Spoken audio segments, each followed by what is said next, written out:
that we haven't explored yet. So we started to think about, well, corsets. It's not something that exists anymore. It was a huge deal in the day. Our actresses have to wear them. And we just thought, what would be more interesting than getting into that world a little bit? And there was a movement at the time, the dress reform movement, which was all about changing the ways that women were forced to dress specifically. So we thought, what would be more perfect than for our suffragette characters to take on corsets as exactly that, emblematic of the struggle of women to break free of their bonds. I think being a guy on this show is probably the better way out. First of all, you're wearing a suit, and secondly, it's custom made for you. Not a bad way to go. Basically, every woman wore a corset for propriety.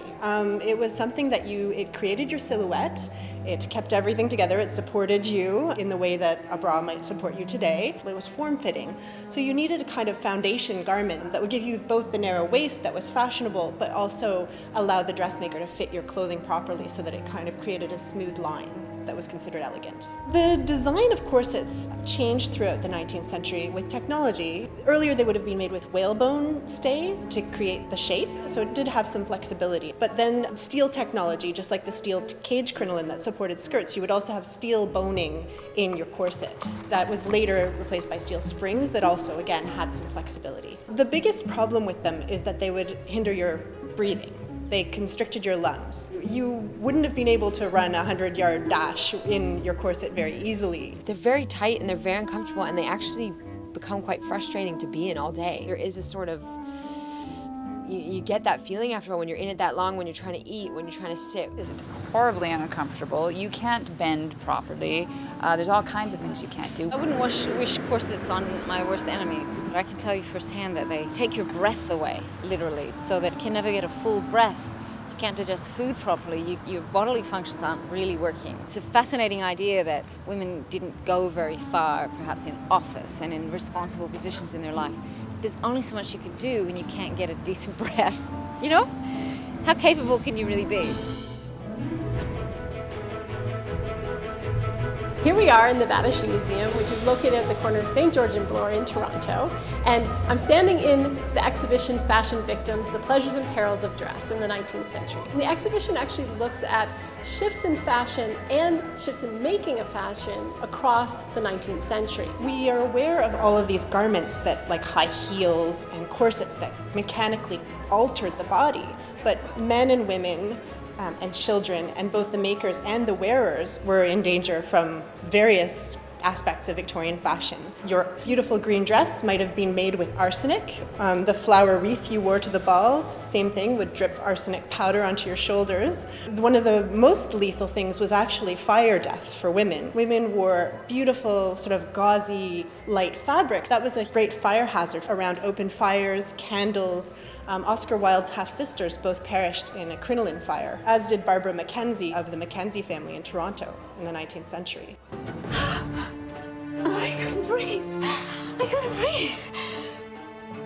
William, this corset is your killer. We had to come up with the whole concept of how this corset was actually going to kill someone. The first thing was the actual fabric, and so to not make it out of what corsets would have been made of at the time. So I used what would have come in the future, which was heavy girdling to create that sort of cinching effect, but still be able to move in it as opposed to a bone corset.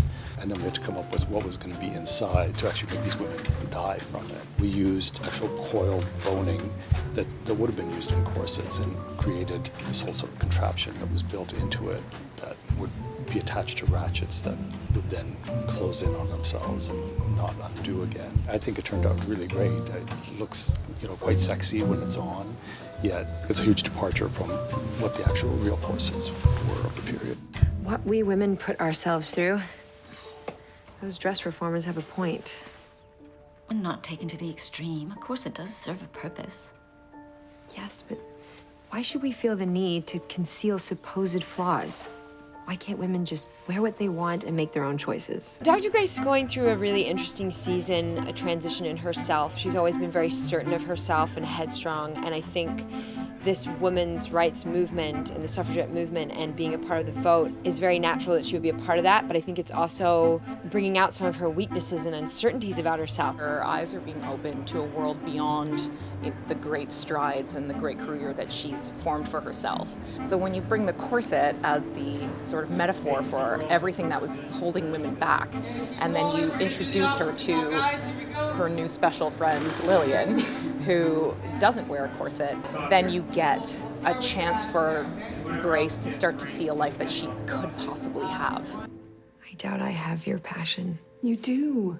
You lead by example. It doesn't feel like enough. Then do more. Lead by action instead. I want to go corset free. Now that I can help you with.